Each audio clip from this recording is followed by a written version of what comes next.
Hello guys, welcome to my channel. So nandito na naman tayo para sa ating panibagong content. So PvP ulit ito. Dahil nga nung nakaraan may nag-request sa atin na PvP naman daw susubukan natin. Ang makakalaban natin ay yung top 2 na DL at saka yung top 4 dito. Magkaiba kasi sila no, susubukan natin.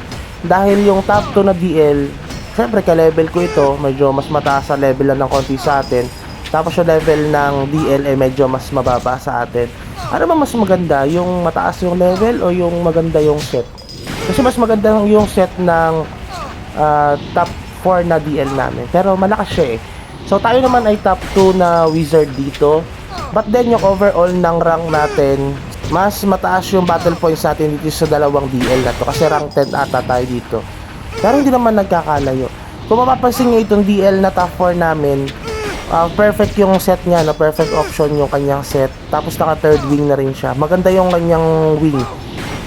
Parang speed at saka HP yung dagdag sa kanya. Tayo kasi hindi natin makonsider na yung wing natin ay third wing dahil nga para siyang 2.6 lang na wing dahil sa option na bigay sa atin. Ang ganda ng set niya, di ba? Perfect option even yung kanyang sword, yung scepter niya at saka yung kanyang shield or yung orb. Tayo kasi parang ang set natin hindi ganun kaganda. Sakto lang, full option din naman. Pero MP, no? Dahil nga mahal kasi pagka nagpo-full option ka ng may HP tsaka yung reflect ganun. Kaya minsan kulang lagi ako sa isa. Sa highest na or yung higher level ng DL, yung top 2 nila, hindi siya full option pero mataas sa level niya. Yung kanyang set hindi siguro siya nag-focus, more on level siya. Tapos naka 2.5 wing lang din itong character na ito. Hindi siya ganun kay spender tulad doon sa isa.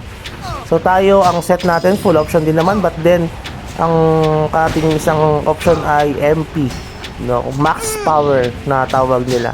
So yung wing natin napakaganda, 34-36. Wow, napakaganda talaga. Pogi lang, no? So simulan na natin ang ating content. 1, 2, 3, whoop! So yun na nga guys, dito na tayo sa ating content. Dito kasi nag-PvP kami dito. Hindi pala PvP, Royal Rumble ito ng Guild ng Exile at saka ng Guardian dito sa server namin. So tayo na lang natirang mag-isa dito, nawala na yung mga kasama natin. Lambingan lang naman ito, pero meron kasi dito na na talagang gera sa aming server. Hindi yung pampabigay ng spice dito sa server namin, no? Kasi dahil kapag wala kasing PvP or parang subukan ng lakas ng character, medyo nakakasawa din maglaro. Medyo trash tayo ng konti lang naman, no? Mamamatay daw sa reflect. Anyway, shoutout dyan kay Monter at saka kay Sarge. Yung una natin makakalaban si Sarge, top 2 namin yan sa server namin. So simulan na natin agad para hindi na ganon masyadong humaba itong video natin. Anyway, meron tayong video na DL tayo dati, no? Pwede nyo panoorin yun. Ilalagay ko rin yung link sa comment section sa baba para matignan nyo rin nung DL tayo, nung kumalaban tayo ng wizard na mas mataas ang level sa atin. Para masabi natin sa iba na manonood dito na malakas talaga ang DL STR compared doon sa mga wizard. Para sa akin na kung sa level lang din, hindi talaga matatalo yung or parang bihira matalo yung wizard ay yung DLSTR sa mga wizard kasi nga ang lakas ng damage nila at medyo malambot itong mga wizard na to. But then dito makikita natin yung magiging result ng ating laban dito sa top 2 na DLSTR laban sa akin na top 2 wizard sa server namin, no? 487 pala siya, dito tayo ay 484. So isa ang lamang ay tatlo ang kanyang lamang sa ating level. So kunti lang 'yon, hindi ganoon nagkakalayo. So simulan na natin ang round 1 ng ating bakbakan. So medyo may audience tayo, no? Si Monter tsaka yung isa hindi ko nakita kasi si Amay ata 'yon. So shout out sa inyo lahat. So laro lang tayo, no? Ganoon lang talaga ang buhay. Talaga may patayan or lambingan minsan. At least diyan tayo nilalambing, no? So yun, nauna siyang umatake, medyo malaki ang bawas sa atin. Talaga nilalapitan niya tayo dahil nga siya kanyang stand ng kanyang horse. Pero kung mapapansin nyo, nakakahabol tayo sa kanya dahil nga medyo maraming miss na nangyayari sa atin dahil nga pinataas natin yung agility natin. meron tayong Agi Fruits na ginagamit, kaya hindi tayo ganun nababawasan dahil nagmi-miss attacks siya sa atin. Kahit na mataas yung damage niya sa atin, pero kapag ka puro miss yung tama sa atin, wala ring kwenta kasi yun. Kunti lang yung lamang natin, no? Sobrang kunti lang. So, panalo tayo sa round 1, pero hindi ko masabi talaga na malaki ang lamang natin sa kanya dahil nga kunti lang yung natirang buhay sa atin. So, yun nga guys, no? Makikita nyo dito na siya ay 487, tayo ay 484. Mas maganda para sa akin yung set ko, no? Dahil nga full option tayo, max power. Siya hindi siya full option, more on pa level itong character na ito, yung character niya. So round 2, susubukan natin yung round 2. Dire-diretso na lang natin yung video para hindi na tayo na mag-cut. Pero parang 10 minutes ata to or 15 minutes pag tinapos nyo guys. Pwede nyo naman itong i-fast forward para kung naiirita kayo sa boses ko. Kagigising ko lang kasi is already 3 AM ng December 11 ata ngayon. So yun, nakikita nyo naman guys na medyo lamang talaga tayo pagdating sa bakbakan dito sa top 2 na DL STR. Dahil nga sa puro miss na damage sa atin.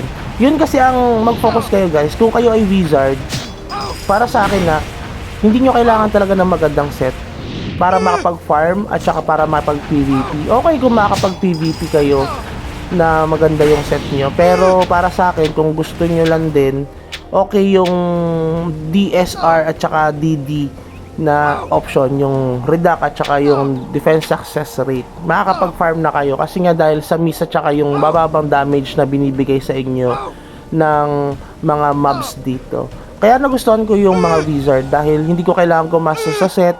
Pwede akong gumastos sa ibang mga bagay tulad ng Agi Fruits, Combo Fruits, tapos sa mga skill talents ko. Kaya medyo siguro tumaas yung ating ranking. 2-0, no? So sinasabi daw nila naka 2.5 lang daw kasi yung wing ng ating kalaban na DLSTR. But then hindi kasi ganun naglalayo yung ating yung wing dahil nga parang 2.6 lang. Parang 2.5 nga lang kasi 34-36 lang yung bigay ng ating wing. Pero syempre, nakadepende pa rin kasi sa build ng character yan, sa allocation ng stats at saka sa inner stats natin tulad nung mga Agi Fruits, yung Combo Fruits, yung ating elemental gears, at the same time yung ating yung tinatawag na skill talents or yung master skill, no?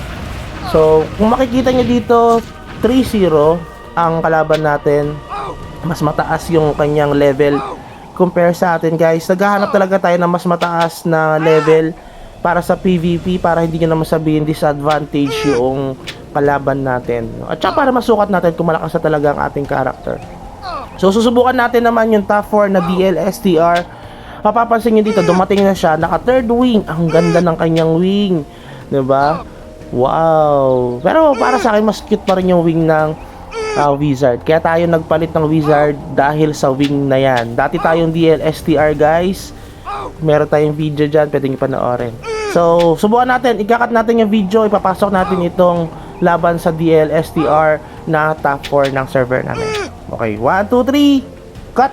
So ayun na nga guys, nandito na tayo sa second na makakalaban natin, yung top 4 na DL naman sa server namin. Medyo mas mababa ang level niya sa atin, parang 454 siya, pero maganda yung set niya. Meron siya full option set, tapos naka 3 option yung kanyang scepter at saka yung kanyang orb. So naglaban agad tayo. Kung mapapansin nyo, medyo lamang talaga tayo sa kanya. Pero feeling ko, sa akin lang mas malakas ito compare doon sa top 2 na DLSTR na nakalaban natin noong una. So medyo mas mataas ang buhay na natira sa atin. Kasi may sinusubukan kami dito, no? Sinubukan niya rin yung kanyang class, yung kanyang mga equipment, yung gears na tinatawag. Parang malambot siya dito. So ang ginamit niya ata yung kanyang demon at saka yung scepter na attack, no? So tayo kasi naka-shield tayo, or yung defense na shield, tapos yung ating infinity na angel. So susubukan naman natin mamaya yung infinity, yung demon natin, tapos yung ating shield naman ay yung attack shield para masubukan naman natin dito sa DLSTR Top 4. Mas malakas to, feeling ko lang ha. Pwede nyo naman din tignan dito sa PvP namin kasi talagang merong advantage talaga pag maganda ang set mo. Pero hindi naman kasi ibig sabihin nun na mas maganda ang set mananalo ka na sa mga PvP dito. Kasi nagmamatter din kasi dito yung level natin. So kung mababa ang level mo tapos magandang set mo, may advantage ka, pero hindi kasi siya definitely na magde-define sa'yo na mananalo ka talaga. Kaya pagsabayin nyo yung level up at the same time yung magandang set. Pero para sa akin, mas pina-priority ko yung level up. Kasi yung set kasi napapalitan yan bukas makalawa or 1 week after na maganda yung mga set mo, hindi na siya magiging in demand, or sabihin natin magiging basura na siya yung set natin. Yung iba kasi tumatalon sa mga bawat bawat tier. Yung dati nating video na tatalon tayo kapag naka full option na tayo sa tier 9, tatalon na tayo sa tier 11. So yun dito kasi namatay tayo sa reflect dapat 2-0 ito pero namatay tayo sa reflect. Natira kasi natin si Amay. Anyway, sige, consider natin yan as all one, so all one dito guys, kasi unti na lang din natira sa buhay natin gumamit tayo ng demon tapos yung ating shield ay attack shield. Dire-diretso lang yung pagkasalita natin para ma-entertain kayo. Kung na-entertain kayo, baka kasi naiinis na rin kayo So subukan natin naman dito na yung all one dito dito sa laban natin sa DLSTR. Lakas ang damage niya kapag tayo ay naka-demon at saka yung attack talaga lumalambot tayo, nawawala yung kunat natin.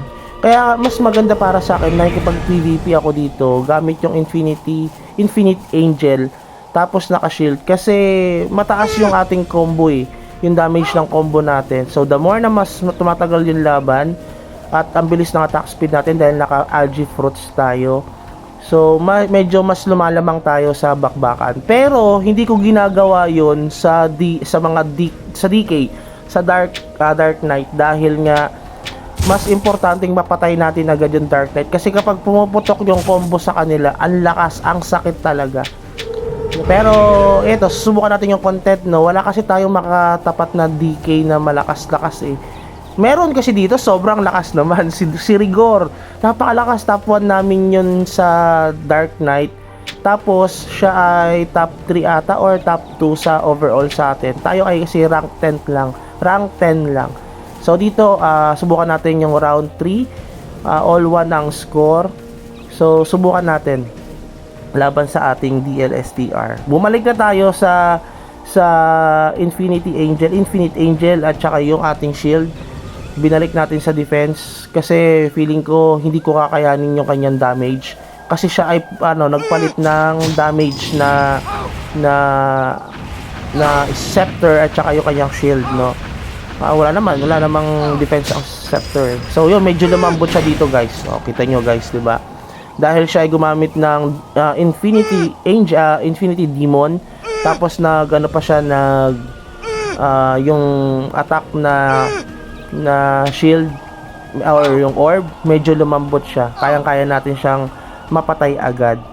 So, kita nyo naman yung bawas sa atin ni Monter, baka mamatay pa sa reflect yan. Hindi, joke lang. Biro lang. Baka kasi manood yun dito, matrash talk din ako. Trash talker yan dito sa amin, guys. Tayo naman ay nakikipaglaro lang dito. No hate, spread love. Just like spread legs. So, yan na. Simulan natin. 2-1 ang ating score dito sa kalaban natin na si Kero. Shoutout sa'yo guys. Shoutout sa'yo Kero. Napakalakas ng karakter mo. Kahit na ikaw ay level 450 plus lang ata dito. Or 430. Ewan ko anong level mo pero napakalakas ng karakter mo. O, tignan mo yan guys. Biglang nabawas. Ang lakas ng damage niya. Parang nag 1/4 lang ata yung bawas natin sa kanya. Sabi niya dito nag-effect daw kasi yung reduction or yung damage ng kanyang horse. Kaya lumakas yung damage niya sa atin. So anyway, ang score 2-2 pa rin dito. So deciding round itong next round dahil ang score namin ay 2-2. Kita niyo siya naka-infinite demon siya tapos ang ganda yung kanyang wing. Parang perfect wing siya. Mas maganda pa nga sa perfect wing pag bumili ka, kasi excellent damage lang yung mabibigay sa ng rebate ng wing kapag ikaw ay spender. Pero sa kanya, two option siya. Meron siyang HP ata, tapos yung attack speed ata yung bigay sa kanya na isa. So round 3 subukan natin. So doon na tayo syempre sa ating set na binigay na ginagamit, yung shield at saka yung infinite angel, dahil kailangan manalo tayo dito. Mapapahiya tayo kapag tayo ay natalo sa laban na ito, dahil nga syempre level gap sa atin itong character niya. So subukan na natin. Okay, round 5, the deciding moment sa aming laban. So dito tayo sa gilid para walang matama ang iba. So yun, ang lakas talaga pag tumatama yung combo natin, no? Medyo ang laki ng bawas natin sa kanya. So parang bumalik siya sa shield or sa orb shield. So medyo kumunat siya, pero nakikita nyo naman, halos lamang ata siya dito. Uy, ayun, nakita nyo guys, halos konti lang ang lamang natin sa kanya. Para sa akin, malakas itong DL na to. So malaki ang future nito, matalo tayo susunod na mga araw or linggo or buwan. Pero syempre hindi tayo magpapalugi, kailangan nating magpa-level para hindi nga tayo maunahan. At syempre pag nag 500 tayo, masusuotan natin yung iba nating mga magagandang set. Kapag nag 500 yan, magpapalit yan ng set. So yung kanyang full option wawala na. So maraming salamat, have a good day, bye bye.